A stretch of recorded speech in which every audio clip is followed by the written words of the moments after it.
He's filtering the orange juice pulp with his ghost hand. Dude, that is cool. I want those. This background, 100% CG? It's actually a pretty groundbreaking movie in terms of visual effects. This is literally the screen effect. Yeah, screen effect. Thanks to Vessi for sponsoring this video. Stick around to the end to see how you can save $25 off your new pair of shoes. Hey, what's up everyone? Whoa, we are all back here for Visual Effects Artist React. It is October, and so the theme this year is Halloween. It's radical, I know. All right, well, let's just jump in, guys. I am the Pumpkin King. So what is this movie? Is it like a stop motion film? Yes. I know it's Tim Burton. Have you really never seen this? I really have never seen this. I'm going to consider stop motion visual effects because a lot of stop motion is used for visual effects. And there's a lot of visual trickery in stop motion. So it's not your traditional digital effect that you're used to. I mean, those are some digital leaves, am I right? You're Am probably I right? not, actually. I figured. This reminds me of James and the Giant Peach. Pretty sure James and the Giant Peach is the same director. No way. This is an awesome little intro. Oh, that's cool. That shot there reminded me of the wolf from Neverending Story. That's a creepy movie. Yeah, we should talk about that one soon. Dang. Dude, the swamp scene. I won't give up. Don't quit. I'd rather not cry on this episode, so let's not. This is all captured in camera, right? It's all just a bunch of photos stacked together one after another because all these little clay puppets and whatnot are being molded frame by frame. Pretty much the vast majority of what you're going to see is captured in camera. There's some trickery here and there. What year did this come out? 1993. Ah, so this came out the same year as Jurassic Park. Hey, look at that fire. There wasn't a single digital effect in that frame. Hold up. How are they doing that though? Is that hand-drawn animated or is that a computerized digital effect? See if you guys can guess how they did the torches. Okay, here's my guess. They filmed the shot and then they just re-exposed the same film while looking at a fire. That's close. All right, so I think they filmed a fire element and they just went frame by frame and overlaid it on top of the other film. Yes, you basically got it. So the way they did it, you got all your people posed, they're holding torches, they'd have their one frame. They wouldn't do the whole shot, they just have the first frame. Then they'd take a little piece of paper to act as a movie screen. They'd stick it to the end of the torch. They'd turn off all the lights and they'd project a little image of fire onto that little piece of paper like it's a little mini movie screen and then do one more exposure on the piece of film. So you'd have a double exposure, one of the entire scene, then one of just a little image of fire. This is literally the screen effect. Yeah, screen effect. Yeah. So it's cool to see that they actually did the screen effect because these days in say After Effects you'll have like your footage layer and then an element layer. Let's say you recorded flames against a black background, but you just need the flames, not the black background. And the way to do it is you just set it to screen or add or some sort of transparency mode like that. The way it works is basically every pixel within the footage gets applied a number. So a black pixel is actually 0 and a white pixel is 255. And so it just takes those numbers and adds them to the one below. But if it's 0, can't add 0 to anything, so you just end up with the pixel that was below it, your original footage. But fire, on the other hand, is much brighter, and because it's so much brighter, it carries through. It's insane how much easier it is for us now with After Effects and Photoshop to be able to do the things that would take hours for these guys back in the day, which for us is just seconds. This is Halloween. This is Halloween. Halloween. Halloween. Halloween. Halloween. Then you have like the water there, which is a effect added afterwards. It's another element that's been probably composited in this case, digitally. Oh, wait. There's a mask line where he comes out of the water there. It's not moving. You can see it. It just holds static. He just came out of a hole. Yeah, he just came out of the well. There's no water in there. He's just rising out of it. And then how are they doing the drippy drops on him like that? That's just like probably wax or glue just being moved down. So that's stop motion. Yeah, it has that stop motion effect to it. That is some master animation. It just blows my mind too that these animators have the foresight to like get the perfect movement. Well, they do have some tools that help them achieve that. This is just when you're starting to have things like video and some computer frame playback. So they would have a video capture of their last frame or the last couple frames, and they could watch it on video and go back and forth and see the most recent frame to see if everything was moving correctly. And then they wanted the movie to have like natural flowing camera motion. So you have shots where like, the camera's moving through a set, and the animators are like, how do we animate the puppets? There's a camera right here that's like bigger than my body. And so, part of it is you'd be suspended above, poking down into the set. That's still not enough though. They actually set up a motion control rig. So motion control is basically where your camera is robotically controlled in its position. So you can have it repeat the exact same movement or go to the same position. So they'd have the camera doing a move, and they would motion control to leave the set, come in, make their adjustments, and the camera motion controls back to the exact same spot where it was. Awesome. Dude, that sounds so meticulous.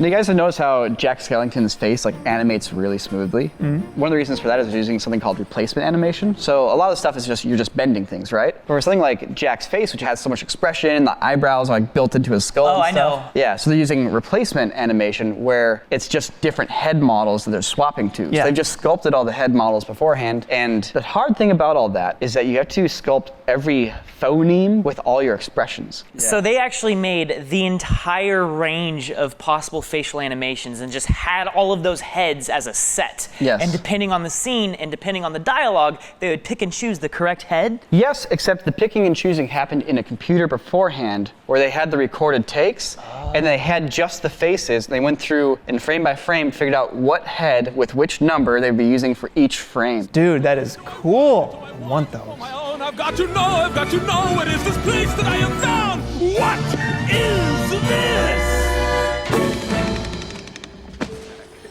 What's the very first VFX shot that you saw that blew your mind? Let us know in the comments. Listen, cut the crap, okay? If you don't show yourself right now, I'm gonna have you arrested for trespassing. So 2 years later, a movie came out called Casper. Okay, jeez, calm down, lady. Here I come.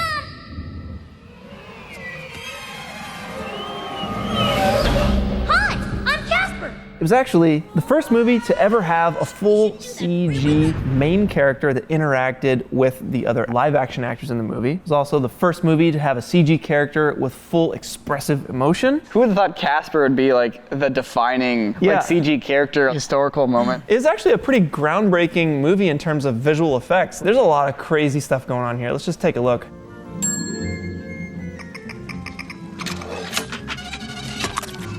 Look at this though, look at this. This is awesome. See that smug Casper expression? Sunny side up kind of makes me yak. No problem.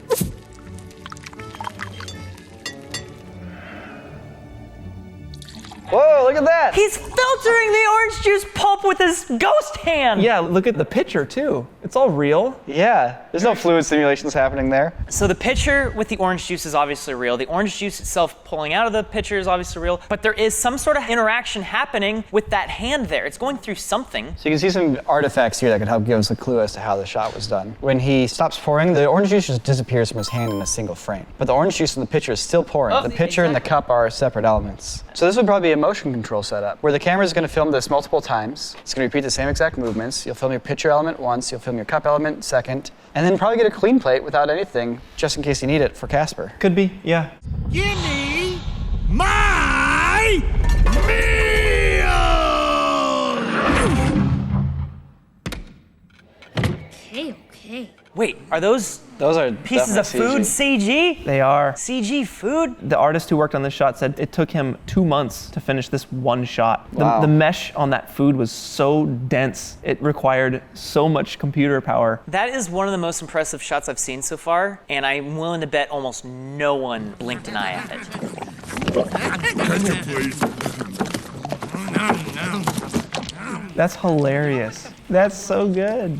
Casper's got no respect for us. After all we've done for the little glowworm. Yeah. Hey, what the hell do you think you're doing? Look at that there, though. We're looking at real chunky food bits on the ground, while Casper is holding a CG dustpan with CG food on it. CG food bits mixed in with real food bits, and you can't tell the difference. You know, it's a good testament, once again, to understanding your lighting, understanding your shaders, understanding what you can do well, and then shooting for that. It also probably helps if there's a very CG character right next to it that's not supposed to look real. You know, in contrast, makes the food and the pan and the broom look real. Yeah, your mind wants to make it work. It's like a magician. Good filmmaking. See, at the time, the state-of-the-art CG stuff was like dinosaurs, but here we have an actual character that's emoting. For the first time, yeah. Yeah, we take it for granted that you can just animate a CG character. Like, you still have to build the systems for doing so. So yeah, they built a facial capture rig to build out Casper's main facial expressions, and then you'd have animators go back in and specifically work on the lips. And they said it would take anywhere from 2 weeks to 3 months to finish any one of these shots, depending on how complicated the facial expressions were. And also, there's 3 other ghosts too in this movie. The ghosts are obviously dated, the animation's a little bit dated, but I think the way they combined the CG characters and the live action, it was groundbreaking for the time. So the team that worked on this was ILM, and they pretty much immediately rolled off of doing this film, which they thought was really hard, and they immediately went into working on this movie called Flubber. It's Flubber! Flubber? Sounds like baby shampoo. The scariest of movies. Flubber traumatized me as a child. Wait, did it really? I couldn't play with Silly Putty after that movie. I saw the black and white version first, actually. There's a black and white version of Flubber? Yeah, it's actually arguably as good, if not better, than the remake. Wait, remake? What? Yeah. Flubber is a remake? You guys aren't aware that the Robin Williams version of Flubber is a remake? Yeah, there's like flying cars and all that stuff. I did not know that. I miss Robin Williams.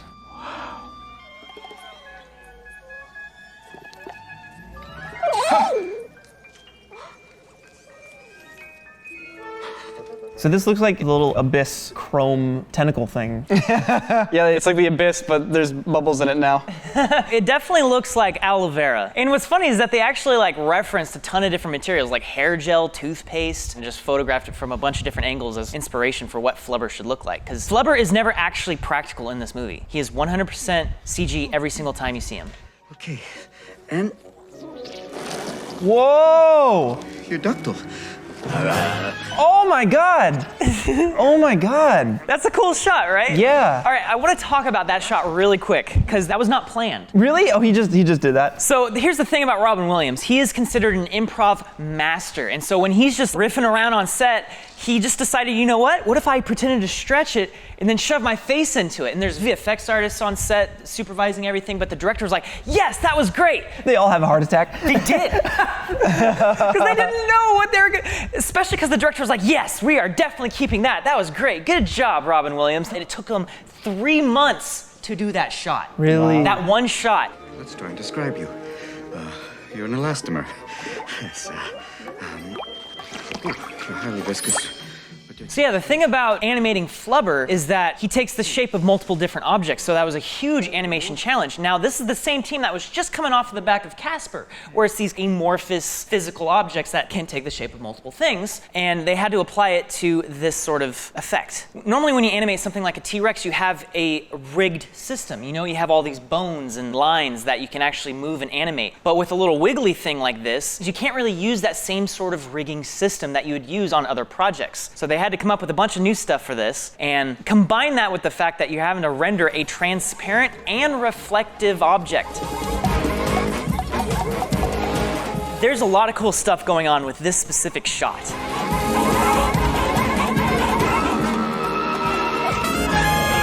So that shot there where the camera's moving around this background, 100% CG? It's gotta be. No, that's practical. Those wide shots, yeah, that looks practical. But even like the close-ups, it's the same set. I mean, that could be real. I would at first assume that this is a CG background, but it is nicely detailed. They could have done it. I don't know. It was done for real. Really? On a miniature set 3 times bigger than what it actually was. So here's the problem. They wanted to have these sweeping camera moves, but the set, it was too small for an actual camera to move around. So they had to literally scale up the set 3 times, and they actually animated the camera moves on a computer ahead of time and then translated that to a motion control device to move the camera through specifically how they planned. That's so much work for something these days. You would just do the entire set in CG Yeah, no, and be these, done with that. exactly. These days it would just be 100% CG, but they couldn't do that back then. The level of fidelity with a CG background wasn't good enough for what they needed for this moment. But here's the thing, they still had to make a CG version of this set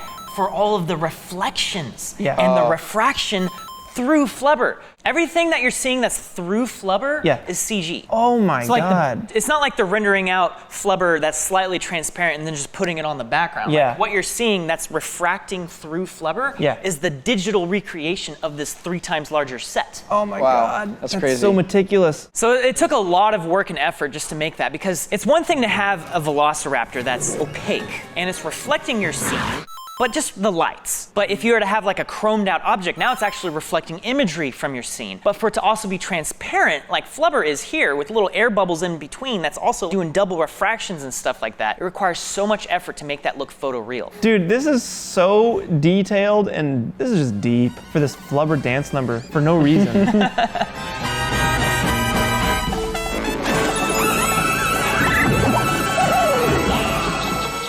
These guys work really hard every single day, and they could use a little treat, maybe a little chocolate chip cookie action. So go ahead and subscribe. If we get 1,000 subscribers from this push right here, these guys are getting chocolate chip cookies next episode. That sounds really nice. Hey, please subscribe. I'd like some cookies. Hit that subscribe button. I have been informed that we're about to look at a goof. Birdemic! Remember when we watched Birdemic? I do remember when we watched Birdemic. Here they come.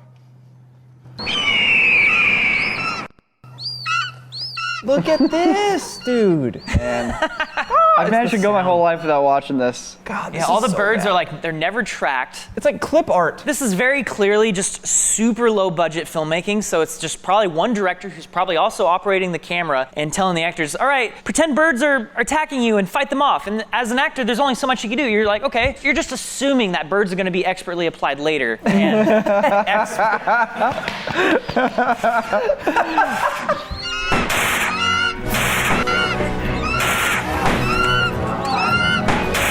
Okay, here's the thing. I bet you it was a college student with his college buddies saying, I am gonna make a film and you guys are gonna be in my film. Clint, I would agree with you if this weren't shot in Los Angeles. In fact, this is like an LA thing. It's definitely like, we're gonna go and we're gonna make a movie. I think we're on the same page. We're basically saying like, it's serious. You gotta at a certain point. You can't make a feature film ironically. isn't he like a middle-aged Asian dude? If he was intentionally trying to make this ironically, it wouldn't have been good. It became a cult classic because it's so bad, but he wasn't trying to make it bad. You know what? Good for him, man. I mean, yeah, hey, he made the movie. Look, we can be upfront and say it's not a good movie. That's okay. As an artist, you're gonna make bad stuff, especially your first.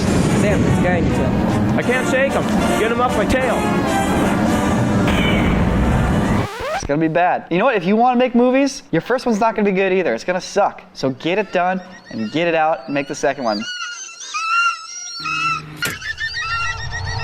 I don't know about you, but I've struggled to find like a good pair of shoes that I can just have on that are comfortable for a while until I had a pair of Vessies. Vessi has a new pair of shoes that they brought all of their innovations to. It's called the Weekend Shoe. So I've been rocking the white Weekend shoes for a while now. It's really comfortable. It's 100% waterproof, so you can splash water all over it. You can do that thing where you put ketchup on it and it rolls right off. Don't actually try that because it's a waste of ketchup. They're like sand-proof, they're slush-proof, and they're super grippy. So they're like slip-proof. What's also really neat about these shoes is that they're 100% vegan. They're made out of this knitted material that keep your feet comfortable, and they're breathable too. So, you know, you can keep cool in the winter or warm in the summer. Wait, dang it.